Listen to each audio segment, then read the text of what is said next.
Welcome to the Howard County State's Attorney's Office. My name is Josh Felson. I'm one of the Deputy State's Attorneys here. Thank you for coming. First up, we'd like to hear, we're going to have Rich Gibson, the State's Attorney for Howard County, will be presenting. Good morning, everyone. My name is Rich Gibson, State's Attorney for Howard County. On March 16th of 2022, we held a press conference announcing that Howard County Grand Jury had indicted 8 members of a criminal gang, the 59 Hoover criminal gang, a national criminal organization that's an offshoot of the Crips, started in California, which had established a set or space of operation here in Columbia, Maryland. Our first contact with the 59 Hoover criminal gang in Howard County dated back to 2011. Howard County Police reached out to the State's Attorney's Office and began investigating under what was then the Violent Crime Reduction Initiative, VCRI, which is now known as the CRT, the Crime Reduction Teams. And we began working closely together, along with other law enforcement partners, with the goal of building solid cases, getting at the heart of the gang's operations. To that end, we were able to say today that we brought charges against 8 individuals, and we have now achieved 8 convictions in those cases. Those outcomes would not be possible without the help of partner agencies working in close collaboration with our office and the community to achieve these results. I'd like to express profound gratitude to the Howard County Police, the Howard County Sheriff's Office led by Sheriff Marcus Harris, the Howard County Executive's Office, Baltimore City State's Attorney's Office, Baltimore County State's Attorney's Office, the Prince George's County State's Attorney's Office, the Anne Arundel County Police, the Carroll County Sheriff's Office, Maryland State Police, the U.S. Marshal's Office, the Federal Bureau of Investigations, the Bureau of Alcohol, Tobacco, and Firearms, the Maryland Criminal Intelligence Network, along with our expert witnesses who testified at trial, Mark Neptune, retired Baltimore City Police, Howard County Detective Stephen Fowler, Howard County Sergeant Jason Starr. Within our office, we had a team dedicated to handling these cases. I'd like to thank ASA Doug Nelson, who's the chief of the Major Investigations Unit, Assistant State Attorney Natasha Bias, who's the deputy chief of the Major Crimes Unit, who took to trial most recently the leader of that organization here in Howard County, ASA Matt Matera, who was involved in the prosecution of those cases, and ASA Jonathan Church, who was initially with our office, but then went to Prince George's County, but came back out of dedication to these matters. Again, 8 members were charged on March 2nd of 2022. We've now secured 8 convictions. The defendant, Jeremiah Lewis, was charged with gang involvement, gang leadership, committing a murder on behalf of the organization. It was a 3-week trial that concluded yesterday. He was charged with 12 offenses. The jury convicted him of 9 of those offenses, and he faces a maximum sentence of life without the possibility of parole plus 100 years. We want to thank the jury for their verdict after the careful deliberation and consideration of all the evidence presented, the judge who fairly administered the court proceedings, and the defense counsel for their zealous advocacy during the trial. Another defendant was Daquan Woodson, pled guilty to conspiracy to commit robbery, use of a firearm in a commission of a crime of violence, assault in the first degree, and gang involvement. He received a sentence of 65 years, suspend all but 18 years, with 5 years of supervised probation.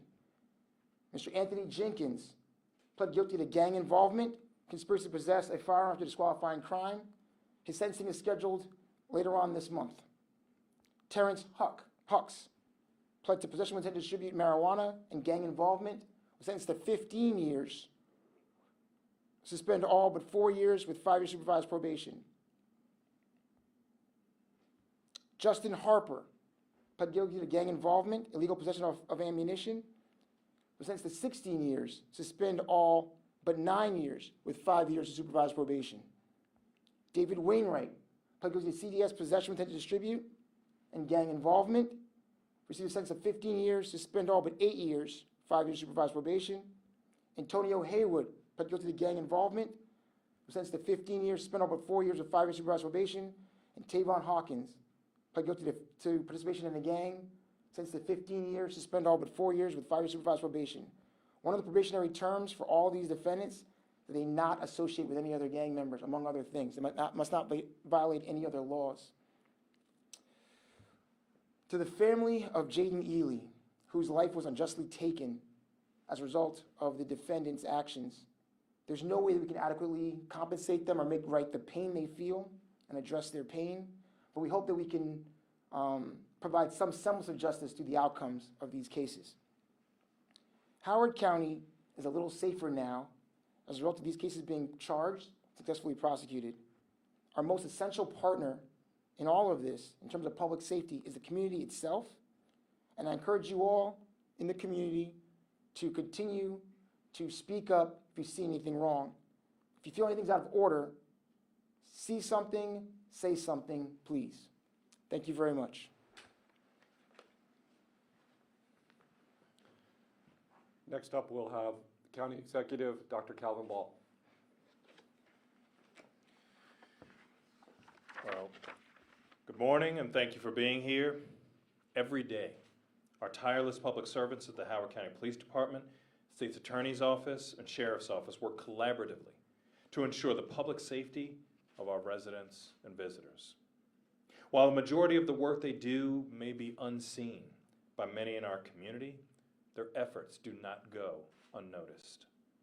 Today is a clear indication of the hard work, dedication, tenacity of these public servants to close a long, painful chapter for our residents. When we were first made aware of this case upon taking office, we knew that we had to take immediate action to address these crimes. In 2011, 59 Hoover materials were found at the Howard County Detention Center. In 2013, documents referencing 59 Hoover were discovered in a residential search warrant. The 59 Hoover gang set operating in Colombia created a command and organizational structure that is known to its members. We knew the progress on combating the Hoover gang would only be made when we worked together. In 2020, we formed the Howard County Police Department Violent Crime Reduction Initiative. From investigation and indictment to apprehension, conviction, these public servants have worked tirelessly to remove these violent criminals off our streets. Through our Violent Crime Reduction Initiative, which became the Permanent Crime Reduction Teams, we were able to indict and prosecute these violent, harmful people. This last case, involving 8 members of the 59 Hoover criminal gang, has concluded with the conviction of its leader. This criminal network was believed to be involved in multiple violent crimes and other offenses.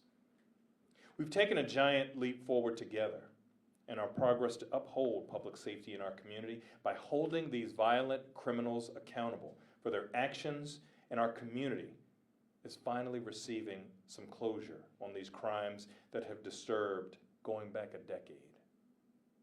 I want to personally thank our police officers, sheriffs, state's attorneys, and all of our public safety partners that the state's attorney outlined, who have once again demonstrated diligence, professionalism, and made our community proud by delivering a significant blow to violent crime here.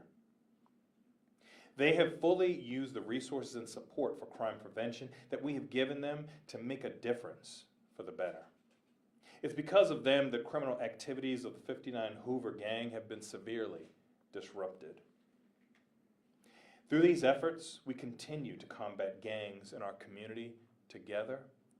And while, like the state's attorney said, the victims will always be a little, have to work through these challenges and difficulties and the loss, I hope that the victims in our community see that we see them.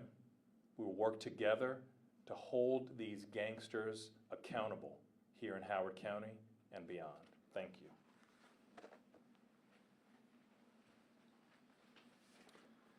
Next, speaking will be Howard County Police Chief Durr.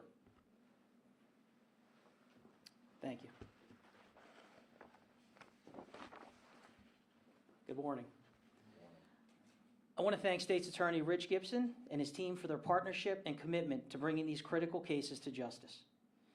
This can only be achieved with collaboration among police, prosecutors, our supportive administration, and County Executive Calvin Ball. Howard County Police have recognized that our jurisdiction is not immune to crime.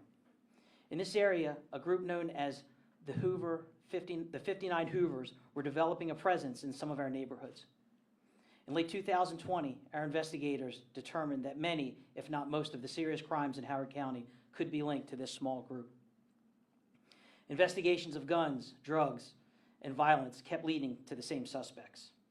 Detectives realized many of these offenders were linked to one another and repeatedly committing crimes in our community. We reached out to State's Attorney Rich Gibson about collaborating on these efforts, and he was 100% on board and behind us. After many months of working step by step with prosecutors, the Sheriff's Office, and our other partners, we built cases that led to indictments and ultimately the guilty verdicts you hear today. I use an analogy when I talk to my officers about a relay race. This relay race that I look at, that I use, starts with the community. The community hands the baton to the police department hands the baton to the State's Attorney's Office, and the State's Attorney's Office ultimately hands it to the court system. Everybody has to run their leg of the race, including the community. In this one, we won the race. So when all the partners come together, like we have here in Howard County, things get done, criminals get held accountable. Our ongoing partnership with the State's Attorney's Office and support from the Howard County Executive Calvin Ball will enable us to continue to address these issues and crime in our community. Thank you.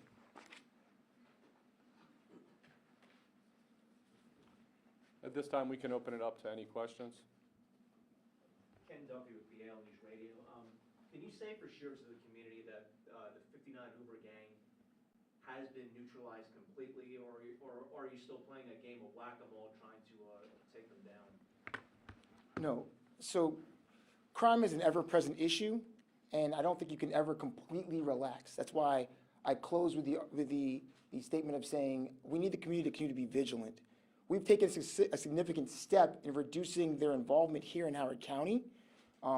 This space is a space that we have a commitment to each other that involves speaking up when we see something wrong, that involves collaborating with law enforcement, and I think that's one of the primary things that makes us one of the safest places to be in the country.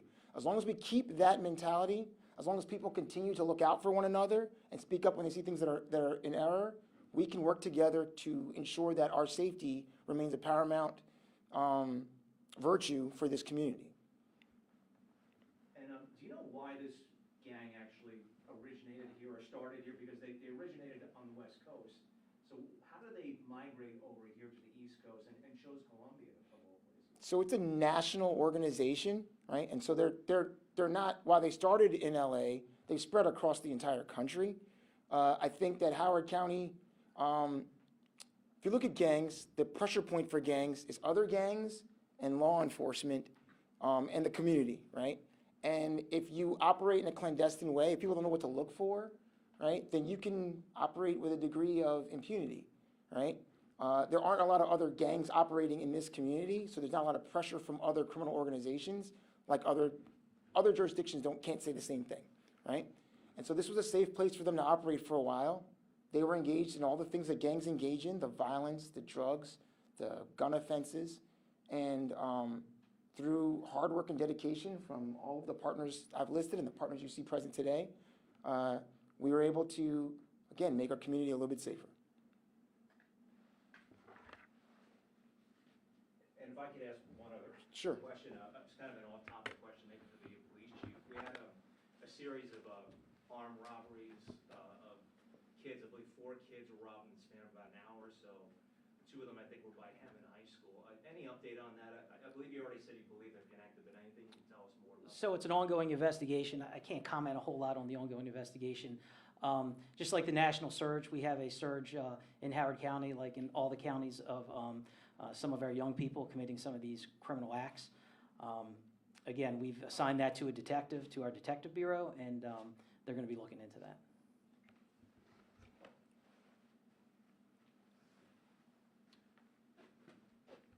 Any other questions? Just to clarify, like as a gang, like what was their MO? Like were they dealing drugs? Was this like mainly violence? Could you just clarify that? So they were involved in everything that a gang's involved in. So there was drugs, there was gun offenses, there was gun dealing, there were assaults, controlling turf. And controlling turf isn't just one gang interacting with another gang. It could be just some kids from the neighborhood doing something in a space they didn't like, right? And also tagging the area, so they use their colors, orange and blue. And